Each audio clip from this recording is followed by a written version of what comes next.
Il-Park Nazzjonali ta' Taqali trasforma ruħu biex jilqa' l-Festival Summer Days, avveniment li qed jiġi organizzat mill-Awtorità tat-Turiżmu b'kollaborazzjoni ma' BBC Radio 1, Dance Life u Creamfields. Għal dan l-avveniment mistennija jattendu xejn inqas minn 70,000 persuna kemm Malta kif ukoll turisti. L-artisti li se jipparteċipaw fil-festival jinkludu l-kantanta Anne-Marie Bestil Elderbrook, G-Eazy u Jason Derulo li se jorganizzaw spettaklu mill-isbaħ fil-waqt li fi 17 ta' Wissu se jiġi organizzat spettaklu minn Albertino, Fargetta, Molella u Prezioso flimkien ma' JX, Baby K, Corona, Ice MC u Medusa. Il-kunċert Summer Days ta' din is-sena se jkun iffukat aktar fuq l-aspett ambjentali b'iktar viżjoni fuq l-immaniġġar tal-iskart e kif ma' kull biljett wieħed se jkun qed jingħata tazza li tista' terġa' tintuża aktar minn darba dan bilan li jitnaqqas l-użu tal-plastik.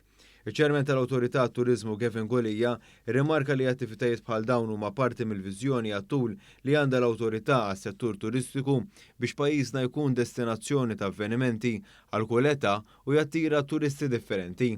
Qegħdin inkopru żewġ swieq partikolari, il-suq Ingliż Amerikan li se jkunu qegħdin artisti minn dawn il-pajjiżi se jkunu qegħdin jagħmlu performances tagħhom b'ġurnata partikolari, però wkoll din is-sena se jkunu qegħdin nifukaw ukoll fuq l-artisti Taljani sabiex ikollna prodott aktar diversifikat. Il-Ministru għat-Turiżmu Clayton Bartolo spjega li dan il-festival huwa kruċjali għan-niċċa turistika tal-festivals li kull sena tattira eluf ta' żgħażagħ lejn Malta u jintlaħqu swieq ġodda bħal dak Amerikan u għannota li dan l-avveniment se jkompli jolli jisem Malta l-fuq internazzjonalment. X-xogħol tant tajjeb li qegħdin nagħmlu fejn tidħol in-niċċa tal-Festival Tourism.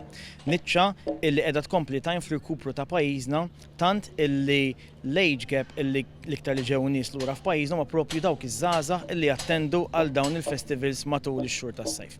Dan huwa festival ukoll illi jattira numru kbir ta' familji Maltin u Għawċin għaliex dak kollu li nagħmlu aħna ma nagħmlux biss tat-turisti iżda nagħmluh ukoll għall familji kollha illi jkunu jridu jżuru dawn il-festival.